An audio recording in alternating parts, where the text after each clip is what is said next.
പശ്ചിമേഷ്യയിൽ ഇസ്രായേലും ഇറാനും തമ്മിലുള്ള സംഘർഷം കടുക്കുന്ന സാഹചര്യത്തിൽ ആഗോള വ്യാപാരത്തിന്റെ ജീവനാഡിയായ ഹോർമൂസ് കടലിടുക്കിൽ വാണിജ്യ കപ്പലുകൾക്ക് നേരെ നടക്കുന്ന ആക്രമണങ്ങളെ പ്രധാനമന്ത്രി നരേന്ദ്രമോദി ശക്തമായി അപലപിച്ചു. അന്താരാഷ്ട്ര കപ്പൽ ഗതാഗതത്തിന് തടസ്സം സൃഷ്ടിക്കുന്നത് ആഗോള സാമ്പത്തിക ഭദ്രതയെ തകർക്കുമെന്നും ഇത് ഒരു രാജ്യത്തെയും സഹായിക്കില്ലെന്നും പ്രധാനമന്ത്രി മുന്നറിയിപ്പ് നൽകി. ചരക്ക് കപ്പലുകൾക്ക് നേരെ ഡ്രോണുകളും മിസൈലുകളും ഉപയോഗിച്ചുള്ള ആക്രമണങ്ങൾ വർദ്ധിക്കുന്നതിനെതിരെ അന്താരാഷ്ട്ര സമൂഹം ഒന്നിച്ചു നിൽക്കണമെന്നും സമുദ്രപാതകളുടെ സുരക്ഷ ഉറപ്പാക്കുന്നത് ആഗോള സമാധാനത്തിന് അത്യന്താപേക്ഷിതമാണെന്നും പ്രധാനമന്ത്രി വ്യക്തമാക്കി. ഹോർമൂസ് കടലിടുക്കിലെ അനിശ്ചിതത്വം ഇന്ത്യയുൾപ്പെടെയുള്ള രാജ്യങ്ങളിലേക്കുള്ള ക്രൂഡ് ഓയിൽ വിതരണത്തെ ദോഷകരമായി ബാധിക്കുമെന്ന ആശങ്കയും പ്രധാനമന്ത്രി പങ്കുവച്ചു.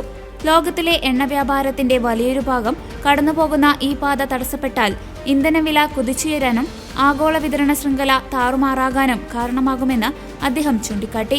ഇത്തരം വെല്ലുവിളികൾ നേരിടാൻ ഇന്ത്യ പ്രതിജ്ഞാബദ്ധമാണെന്നും ഈ മേഖലയിലെ കപ്പലുകൾക്ക് സംരക്ഷണം നൽകാൻ ഇന്ത്യൻ നാവികസേന ജാഗ്രതയോടെ രംഗത്തുണ്ടെന്നും അദ്ദേഹം കൂട്ടിച്ചേർത്തു.